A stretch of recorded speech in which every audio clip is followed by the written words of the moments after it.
flex ko lang guys kung paano mag-edit ng mga ganito sa Ideogram guys. Mag-login lang kayo sa Google, type nyo lang Ideogram, pagkatapos yan, i-click nyo yan ng Ideogram, mag-login kayo o mag-sign up pag wala pa kayong account. Pwede rin ang Google account nyo dyan guys.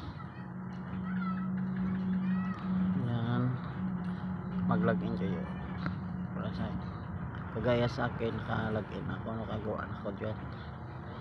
Ang gawin nyo lang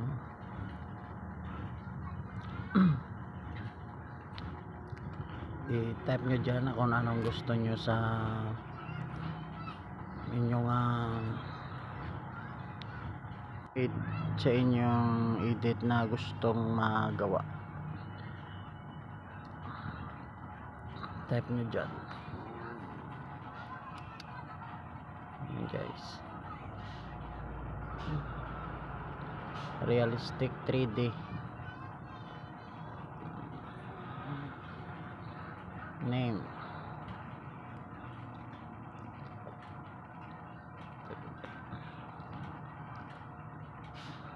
tapos lagay nyo dyan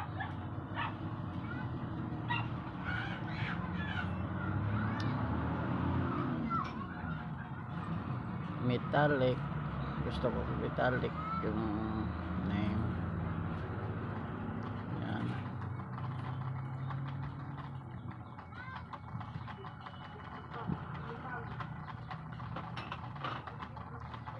metallic.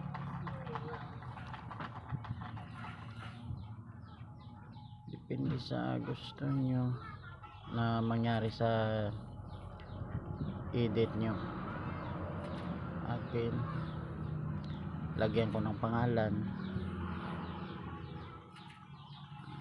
text Marlon.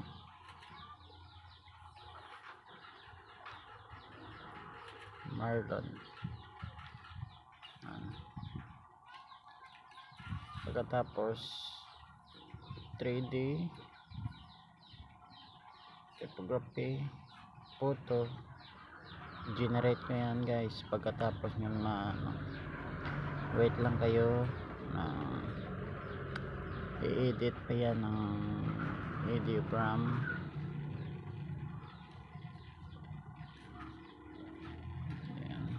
Yan na. Yan na guys, ulit Marlon. Ulitin nyo lang guys kasi may wrong spelling. Yan, Marlon.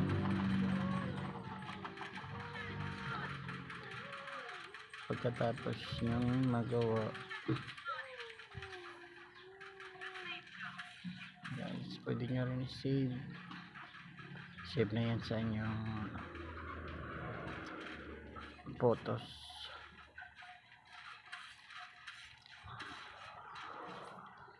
Save na yan sa photos.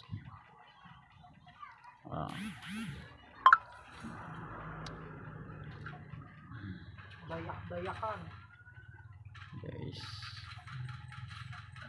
salamat. Yan guys, yan lang guys mag-edit guys. Punta na kayo sa inyong photos album, nandyan na yung ginawa nyo dyan, nandyan yung ginawa. Dami ko nang nagawa dyan. Yan lang guys.